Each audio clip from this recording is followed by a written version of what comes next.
you did mention sort of working with your husband who had a lot of experience. How did that go? It worked very well for us because, again, he stayed in his business lane. I stayed in the medicine lane. And at work, we were kind of alternate personalities. He was always Mr. Donovan, and I was always Dr. Galanis.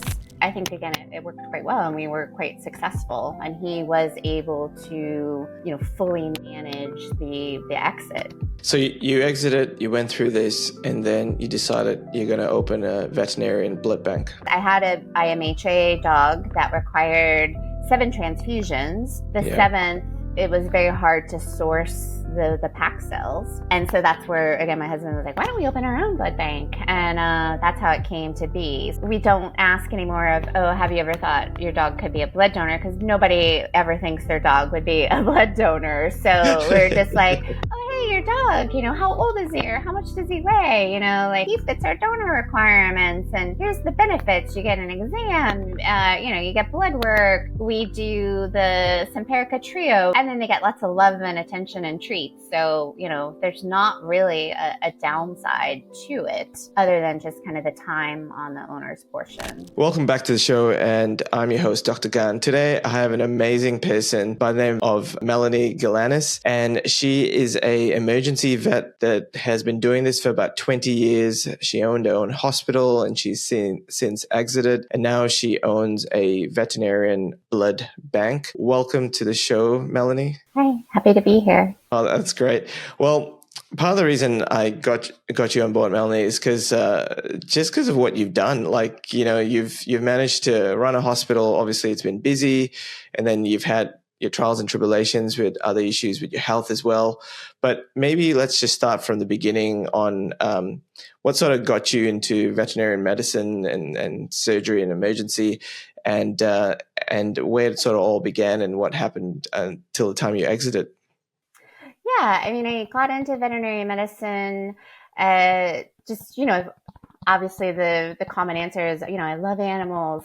But I also truly liked the medicine and the problem solving, and surgery was just always interested me because of anatomy, and just kind of seeing anatomy and situ basically. So, when I went through veterinary school, we track basically, I did small animal, but you still have experience with cows and horses and exotics and all that sort of stuff. But come, time to apply for internships, I ended up matching with just an emergency internship and really liked that because you could do medicine, surgery, critical care, kind of all in one, and ended up completing my residency, and then practiced as a criticalist thereafter.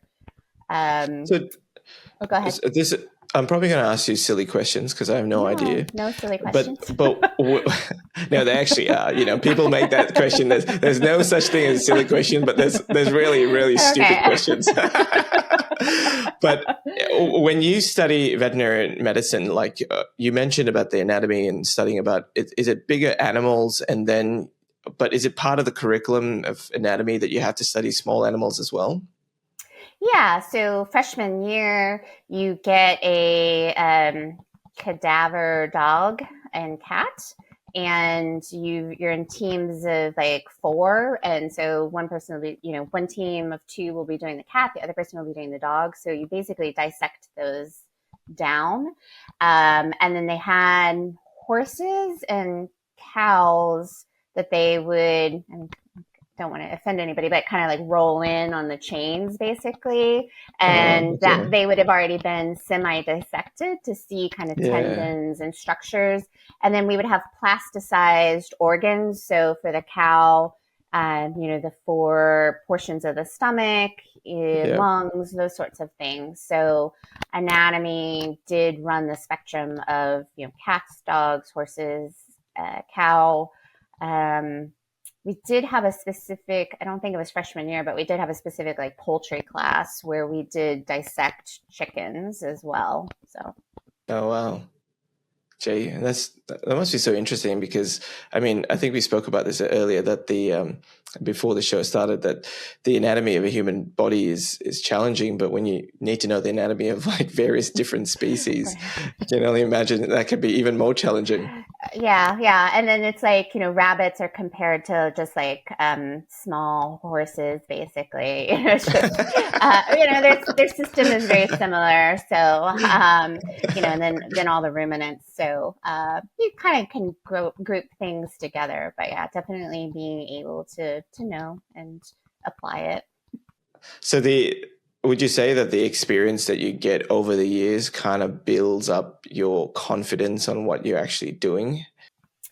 It does. It does. And when I came through school, so I graduated 2004, we were still having, we had a surgery lab where we had animals that we were able to spay and neuter.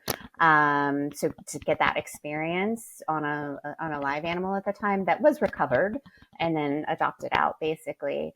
But yeah, I mean, I think that as you go along and everything was very practical with labs and hands on, you do gain that experience. And then for me, for my class, fourth year was completely all clinical. So we spent time in the teaching hospital. Our blocks were like 3 to 4 weeks of length. And then you could do external rotations too. So I, went to an emergency clinic and did a rotation there, did a surgical rotation outside of the teaching hospital. Because at that time, they didn't have like a huge influx of emergency patients because I went to Virginia Tech, which is in Southwest Virginia. So at the time didn't Yeah. have like a huge population and a huge amount of emergency animals coming in for a small animal. So we got that experience as external rotations. Yeah. And then you were interested in sort of emergency and critical care. And so if you have an animal that comes in and needs surgery, would whoever's on then go and do surgery, or does that get passed on to another person that does the surgery?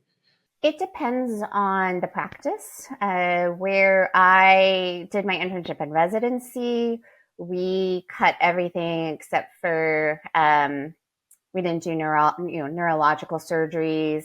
I didn't really do liver or pancreatic surgeries because it was just a little bit too complicated. Um, and I didn't. I mean, I would do cystotomies, but I wouldn't do anything more major with the urinary system than that either.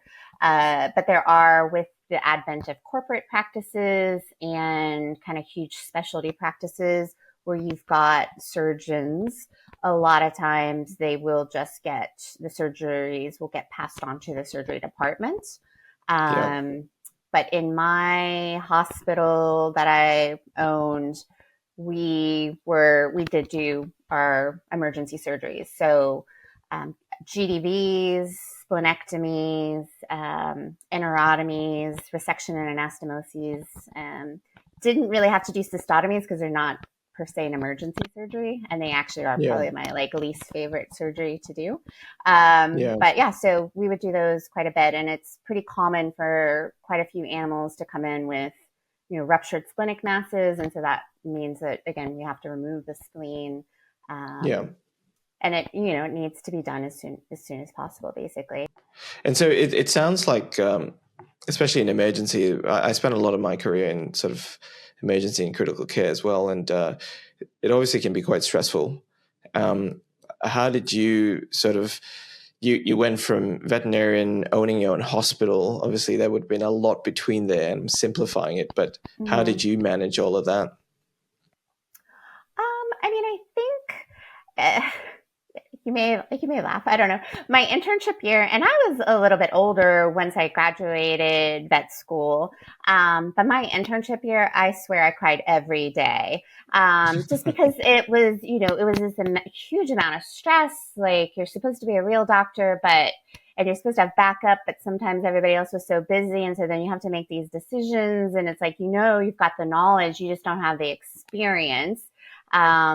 And so that was super stressful. And then, I had been present for euthanasias of my own pets and all that, but euthanizing animals made me sad. And Yeah. again, just the stress of, oh my gosh, I may kill a patient, not by euthanasia, but if I just don't, I don't know, or I don't, Mm. provide the best care that I can. I mean, you're always providing the best care you can. And as I think as a whole, veterinarians take a lot of their cases home with them. And like, you wake up at 3 a.m. of like, oh my gosh, did I remember to do Mm. that? Or, how are they?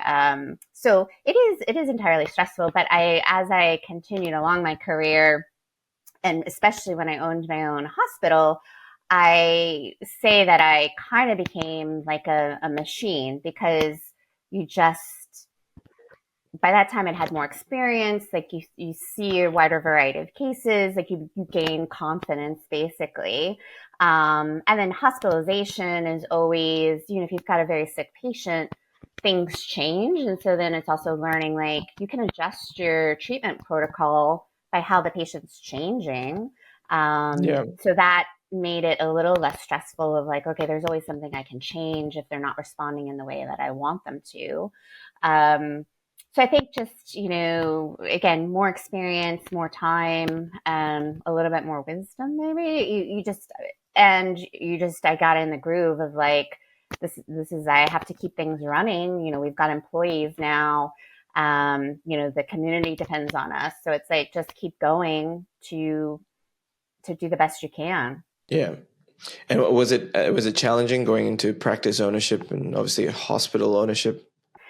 It was, because I didn't really have any business experience. I had taken like a few little veterinary business classes or whatever.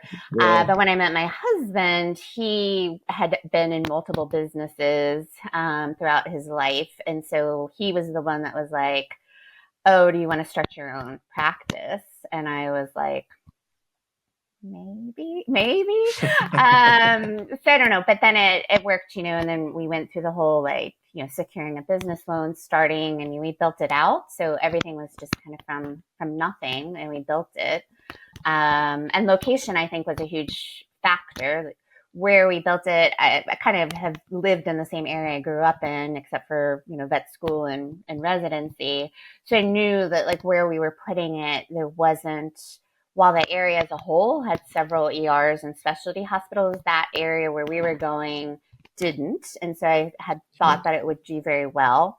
And it did. Initially starting out, it was quite slow, but we were able to pay our loan off with like in a year and a half. So That's yeah, amazing. yeah, yeah. Yeah.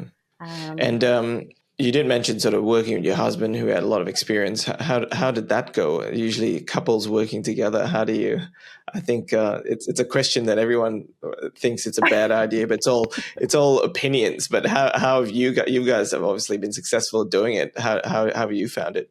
Yeah, I think that it worked very well for us because, again, he stayed in his business lane. I stayed in the medicine lane. And at work, we were kind of alternate personalities. He was always Mr. Donovan, and I was always Dr. Galanis. And we would Yes. always joke that, Dr. Galanis might not, date Mr. Donovan or whatever. So, again, at work, we were never really married. Yeah. Um, because we, again, addressed ourselves and each other in that way, so to keep things separate basically. So it did work quite, I think, again, it worked quite well, and we were quite successful, and he was able to fully manage the exit. So it was Yeah. amazing. He did an amazing job. So. Yeah. And so the through that, our focus here really is like you're a peak performer, obviously. And how did you manage your stress, and how did you manage everything from your health, being an ER veterinarian and being so busy? Right. Like, so, I mean, prior to ownership, I don't know, 10 years prior to us owning anything, did kind of like try to overhaul my diet, because through vet school and even undergrad and college and stuff, you don't eat the best, basically. So as an adult, trying to improve my diet some, so I did do keto for several years, and actually felt like I had a better, like, mental performance, and physically much better. Subsequently, that lapsed during my ownership of the business, just because, again, working crazy hours. When I finished my residency, it was just a daytime job. Obviously, when I opened my own business, I was pulling many shifts, so overnights, several, 5 to 7 overnights in a row, sometimes, 48 hours in a row, depending on Crazy. coverage. And so, like if I'm having to work a 48-hour shift, it's like, okay, I can nap some, but also just, making sure you've got energy and you stay hydrated. So that's really what I tried to do. My diet was not the greatest, but I tried to be hydrated as best as I could. I would do yoga in downtimes, and in stressful situations, I would also like take a couple laps outside, and just walk and clear my head outside. So I think that's kind of how it helped. And certainly talking it through with my husband, just kind of being able to decompress about the things that happened and just try to let some things go, basically. Yeah. So having someone to sort of almost have that conversation when it's quite challenging and you just need to decompress, as you mentioned. I think that's a great habit to have. But you mentioned 48 hours, and as a doctor myself, we've done that before. But Mm-hmm. how do you manage it when as you're getting older and still having to do these shifts that are that long? Yeah, I mean, back then, luckily, I don't have to do that any longer because, yeah, I've noticed a huge change after, breast cancer surgery, and then, kind of shifting me the estrogen blocker I take. So that kind of like helped menopause along a little bit.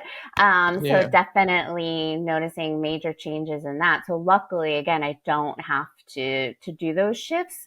But again, back then it was really, my husband has a military background. And so he was like, if you need to nap, do it in, 90-minute increments. Cause that's Yeah. kind of like a normal sleep cycle. And that actually worked quite well. Where I could nap, if everything was relatively stable and had their treatment plans and we weren't having anything incoming, I would do a 90-minute nap and then, wake up and I'd be, okay, I'm ready to get back to work. That seemed to help quite a bit, is that the sleep cycles, basically. It's interesting because there's quite a lot of like athletes as well who do that. I think Cristiano Ronaldo comes to mind, where I think he sleeps for 90 minutes and then he just stays awake like for 24 hours, but he keeps having these increments of sleeping. I haven't really done the research on whether it's actually useful or not, but I think for most people, like the general population, I don't think they'll do that well, just sleeping every 90 minutes and and No. working for four. Yeah. But maybe one day I'll try it, but I doubt Yeah. I'll last. Well, if you don't have a need to, I don't recommend it. But yeah, I mean, again, if it's, it worked for that time. But I'm one of those people that if I hear about it and I do a bit of research, I'll probably try it just Okay. to see whether it works. Yeah, yeah. So yeah, like if you've got a set time, because even like, okay, if I had longer than 90 minutes, okay, so then it's like 3 hours I can sleep versus, an hour and a half. So everything was basically circled around, even if it was short or long, it was within those 90 minutes. I was setting alarms and that sort of thing. So, and it, Yeah. again, I think it helped and I was able to function.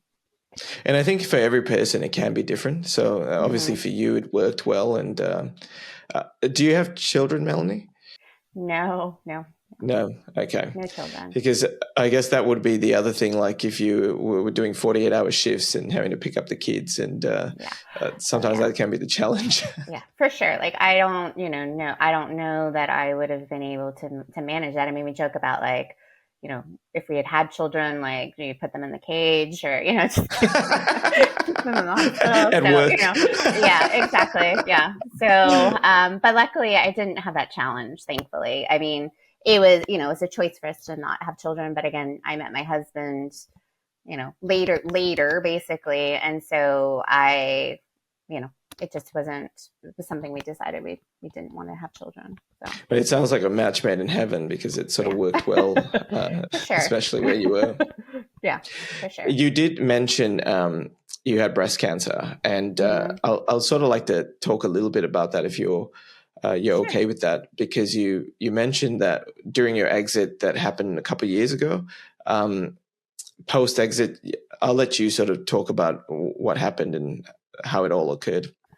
Yeah, so we had done a joint venture, and I was still working, but it was decreased hours at that time. And routine mammogram had been pushed off. I think the year before, just because one of the technicians had come down with COVID, and so I got rescheduled. Um, and so working, shorter hours basically, but got the news that my mammogram was abnormal. And so luckily things kind of moved very quickly for me. I was quite appreciative of that. Like they got me in to have the radiologist do the ultrasound. And then once she, gave me my findings and was like pretty certain, I was able to get scheduled with the breast surgeon and she had to have 2 MRIs and an additional biopsy. And then, went in for my lumpectomy within, I would say, probably 6 weeks or so from from the mammogram diagnosis. So I was pretty lucky in that aspect of it. And so once I had that diagnosis, I took time and then didn't actually have to work during it, and my husband was available to take me to all my appointments. So it was just kind of a natural progression of, okay, after we, sold and we're still staying on for, a year and a half, that, okay, then I got my diagnosis. Well, maybe it's just a natural progression to just stop, working and focus on treatment because we could. So yeah, I was able to have surgery and then only required radiation. So again, husband took me to every single radiation treatment, drove me, Yeah, so it was very nice to be able to have that level of support and not have to work. As I said, I yeah, had a colleague that was also diagnosed the year after I was, yeah. and she required lumpectomy, radiation, and chemotherapy. Email. Yeah. So, and she had to work through it. So Mm. again, I was, despite the cancer, I was quite lucky in how I was able to manage it and get through it. Yeah. Were you at the time before the diagnosis? It would have been a very stressful time when you're trying to exit and preparing everything. Did you find that? Yeah, I mean, my husband had most of the stress basically, Yeah. because again, he was the one during the contract negotiations, discussing with the lawyer and all that, and I was just kind of like keeping the place running, on the Yeah. medical side of Yeah. things, of just being able to keep seeing patients and that sort of thing. So, um, I mean, there was a little bit of stress. I'm sure. I think my husband felt it more. He wouldn't ever show it, but I'm sure. Yeah. And I think being in the medical field, a lot of us are actually quite used to background stress. Hmm. That it's become so normal that we normalize it. If we saw it in a family member or a friend, we'll probably be like, "You're really stressed." But like for us, we're like, "This is normal. This is every day." So it doesn't really move the needle much in terms of stress. Would you Correct, agree? correct. But no, I Yeah. agree completely because, like I said, I viewed myself kind of again as a machine, almost like robotic, of like just keep going. You don't stop, Yeah. you just keep going, and yeah. Yeah. And when you had the diagnosis, had surgery, and it would have been scary at first, but obviously you've just had an exit and you don't have to work. Was there some element of liberation? A little bit, yeah, of just like I realized how um lucky I was, because like I said, there are certainly people that have to work through surgery, have to work through chemotherapy, and I wasn't, one of those, or go, for radiation treatments, it's every day. So having to do those during their lunch breaks or whatever. So I was Yeah. again very fortunate that I didn't have to do that. And like I said, it was early stage. And so once I got the biopsy diagnosis and, the genetic testing and all that, and then the oncotype where I learned I didn't have to have chemotherapy, that the chemo was kind of weighing on me quite heavily. Mm. And then once I got that and talked with my med onc, and didn't require that, I was, again, felt quite fortunate at that point as well. Yeah. Now, you've mentioned that you did yoga, and then you did a lot of walks and a bit of discussion with your partner when you were challenged. What other sort of health tips would you have for some of our listeners out there or people watching this that would help them, especially because you, as you said, you're like a machine. I think if anyone's going to give advice, it's going to be you.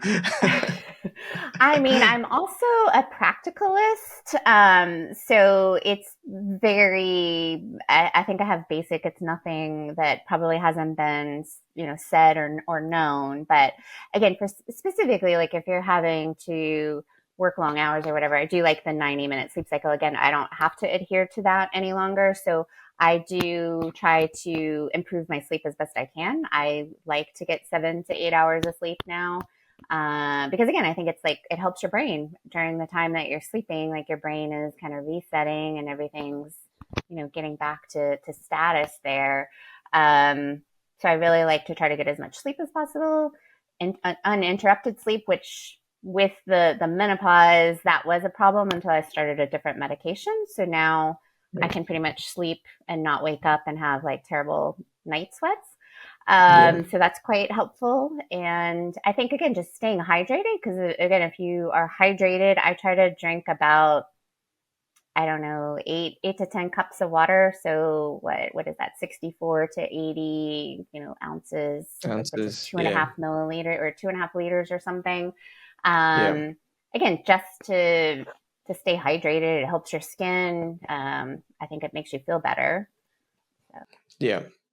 I think that's a great point, and I try to do that in my life as well. But I think my team always tells me you're not drinking enough water. But I just, as you would know, like sometimes when you're so Right. busy, you don't even have Yeah. enough time to take a toilet break. So.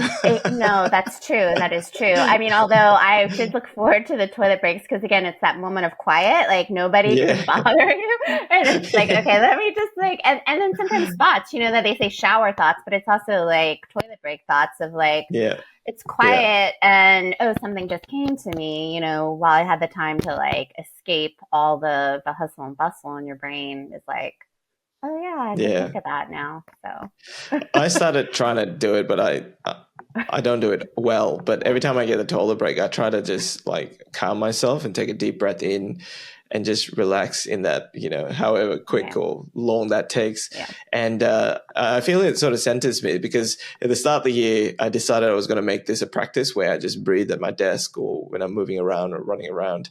But again, it just, your mind's working at like 100 miles an hour. And so you're thinking of the next 3 steps. And so I have to incorporate that a lot more. Yeah. You mentioned, so you had your breast cancer treatment. Has that changed you in any way of how you approach life and your health and everything else? I think so because, with the diagnosis before we got like the stage and all that sort of stuff, I was sad and a little bit terrified and would cry, but it was like, okay, well, worst case scenario, what would you do if you knew that like you didn't have a huge amount of time? And it was just kind of, I mean, I don't even remember what it was. It was just like, oh, go live on a beach somewhere. So, move in with you basically because you're close to the beach. But so, Sure. just enjoy, but luckily, again, it was a, pretty routine treatment. But I think, again, like I said, I'm a practicalist of like, I have never, life is meant to be enjoyed. So I think, again, practically speaking, things in moderation. Like I've never smoked, and I don't really drink a huge amount of alcohol. It's usually like a special occasion or a nice, with a nice meal type of thing. So I think all things in kind of moderation, like, and I like, I like sweet treats, and I like to bake. And so, yeah, if I'm going to have a cookie, I'll have a cookie. But I know that, like it's not going to be cookie all the time. So it's just learning to enjoy what life has to offer, but also say, hey, I want to still stay healthy because that's how you get to enjoy life is being able to, be mobile, be able to eat the foods you want, drink certain things, socialize with your family and friends. So I think that's the biggest thing is just like knowing that I value the time I have now, I think a little bit more. But again, also the exit was able to help me value that as well. So Yeah. So you exited, you went through this, and then you decided you're going to open a veterinarian blood bank. well, the blood bank actually came about while we still had our ER. So we had two businesses. Yeah. So the blood bank started again. My husband was like, "Why don't we open our own?" Because I had a IMHA dog that required 7 transfusions. The Yeah. seventh, it was very hard to source the pack cells. Um, and so that's where, again, my husband was like, why don't we open our own blood bank? And that's how it came to be. So we opened it about 7 years ago. And then for 5 years, it was, we tried to run it like as a subsidy of the ER. And then 5 years Yeah. ago, we were like, we need actual like blood bank employees. And so that happened. And then once we exited the ER, we kept the blood bank. And so that's been obviously independent of the ER for the past 2 years or so. And does that require a lot of your time?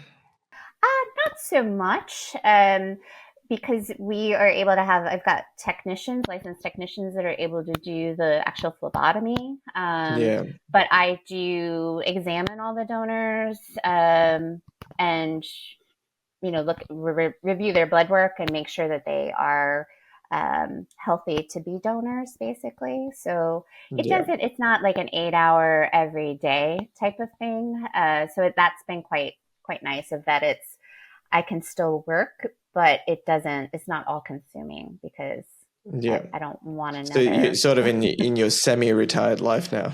Correct. My husband is like, "Oh, it's our passion project," and it is because blood banking, and currently we just do dogs, and cats are a little Yeah. bit more special. But there, in the States at least, we did have some corporations that were what we would say closed colonies, and so they basically just caged greyhounds. And Oh, it's PETA had a terrible. role. Yeah, PETA had a role in kind of shutting a place in California down. But that was 600 donors that were lost because of Mm. that. So we were looking to try to expand into different cities so that we can help meet the need for the dog blood, basically, because it is Yeah. very So difficult to source. how do they get it? Is it do you just get like someone with a pet that brings their dog in and takes blood, or? Yep. So it's completely voluntary on the owner's portion. We do say that the donors, they were not verbally consenting, but they can say no by, their actions. So if a dog is incredibly scared, stressed, or, trying to growl or bite, we're like, they're not consenting to be a donor, and this, they shouldn't. We want it to be a positive experience. So we've got lots Yeah. of happy labs, mixed animal or mixed dogs. I mean, a huge variety of breeds and such, and they're all the good donors are the ones that are super happy because they get tons of treats. They get hugged when we're Yeah. doing the donations. So it's a positive experience. We do say that, like, for dogs that don't view it in a positive manner, that we're not going to force them to be donors. And so we give it a go if they're just not having it. You know, say Yeah. it's okay. Thanks, thanks for the try, but we really want it to be a positive experience. That's quite amazing that that this actually happened. So I would assume that there's a lot of education about it to owners that they can voluntarily Mm-hmm. come in. Right.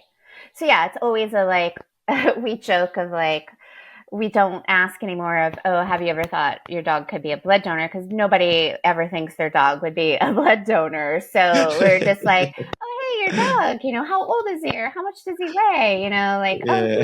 he would, he fits our donor requirements. And here's the benefits. You get an exam, you get blood Yeah, work. yeah, We do the Simparica Trio, which is a monthly heartworm, flea and tick medicine for them. yeah, So, and then they get lots of love and attention and treats. So, there's not really a downside to it other than just yeah. kind of the time on the owner's portion. So, Yeah, that's amazing. I think that's great. And I usually do this part in the show where I talk about walking the talk, and obviously you okay. did mention that you take care of your health. But what happens on those days where you're like I don't want to exercise today. I just don't want to do anything, and you're almost having a cheat day, but that cheat day continues for a few days. How do you walk the talk for yourself? Yeah, I mean, I think it's helpful. My husband, we have a little bit of a routine. So like we get up, we do take a walk, and our dog goes with us. So it's usually like 2 miles every morning, and that is our routine. Are there like rain, snow? I think the times we say we're not going to do it is like if it's below freezing and the wind, it's like a lot of wind and cold. But typically we'll walk through rain and snow and all that sort of stuff. But there are days we get up and we're like, oh, and I think we just give ourselves the grace of like, okay, we'll feel better once we get outside and actually Yeah, get moving because the dog has to be walked anyway. So it's yeah, like, yeah, we'll always just feel better. Um, so I think that's how it just is like, I think you'll feel better if you actually do this. Cause I currently go to Pilates like twice a week now. I found that it makes me feel a little bit better. And there's a little bit yeah, of social interaction versus just doing yoga videos, online or whatever. yeah. Um, What do you so use for your yoga videos? I was doing like do yoga with me, and just kind Okay. of like the free versions or whatever when I was in the Yeah. working in the ER. Yeah. But yeah, I've kind of like transition more to the reformer for Pilates. Yeah. But it is like when it gets dark and it's winter and it's like, I don't want to leave the house once I'm home from work.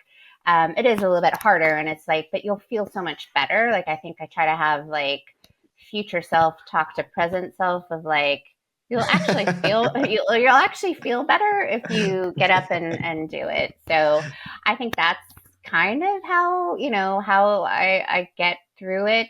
I think the biggest thing I have is just diet. Like I diet is probably the hardest thing, and I just try to say, okay, eat fruits and vegetables, and not try to overeat basically because I feel worse if you Mm. eat too much, you just don't feel so good, and if you don't eat good food, you often end up not feeling well either. So I think that's what catches up at my age of like, I don't feel good. You need to like, eat an apple or something. So, Yeah. That makes it really boring, but yeah, I understand. yeah. Yeah, it's true. But are you still on keto? Are you still on keto? No, no. I mean, again, it worked really great for me when I was in my 40s, but now it just feels so restrictive. Like I try to still get like a good amount of protein, but also again, like I like fruits and vegetables. And so I try to just say, hey, these fruits and vegetables are providing you what you need. Like there's not a need to necessarily cut them all out. Mm. So I just try to take a more practical approach of that versus being so strictly keto because I do think it was a little bit hard. Like I maintained it for 2 years and then it's like, oh, we went to Europe and then it's like, how are you not going to eat a croissant, when you're in Paris? So Yeah. like it just wasn't super practical in that regard. So Yeah, yeah, but I think you're doing the right thing. Like, obviously, having just a general healthy approach rather than being strict on diets, which I've tried a whole bunch. I've tried keto as well. I think I didn't last that long, right, right. but I think you're doing the right thing. What would you say would be at the end of this episode, I kind of go through like maybe 5 tips that you've learned either in business, your health, and how you manage everything in your life that you could leave some of our listeners or people watching the show.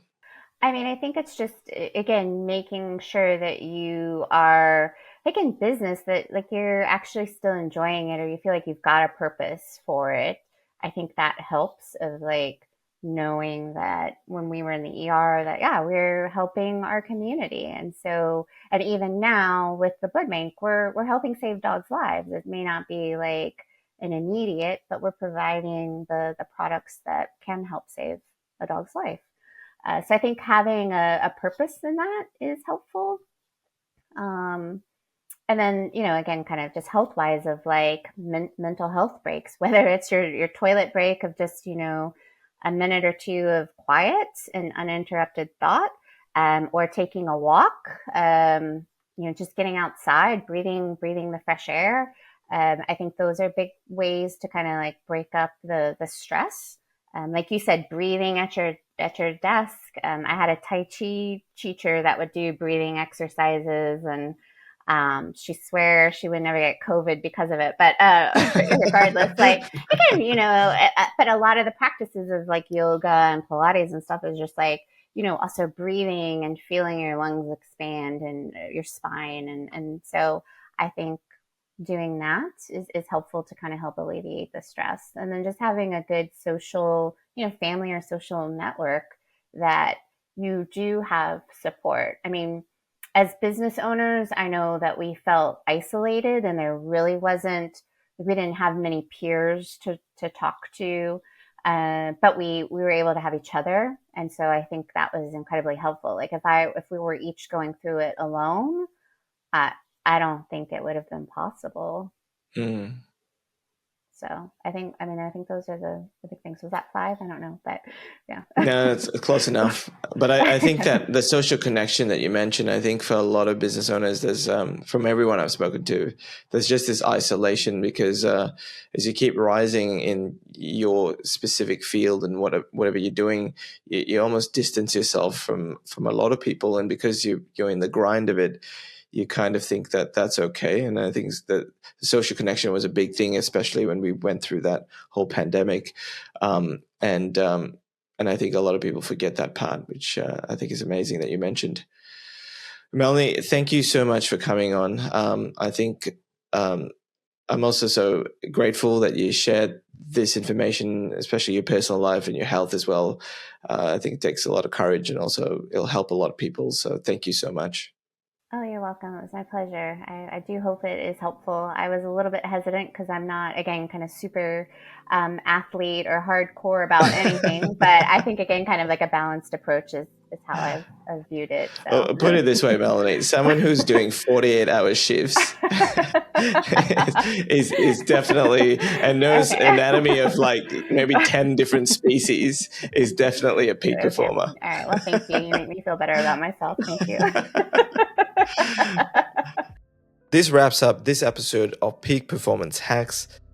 All the links and resources are in the video description or in the resource section, whether it is on Spotify or Apple Podcasts.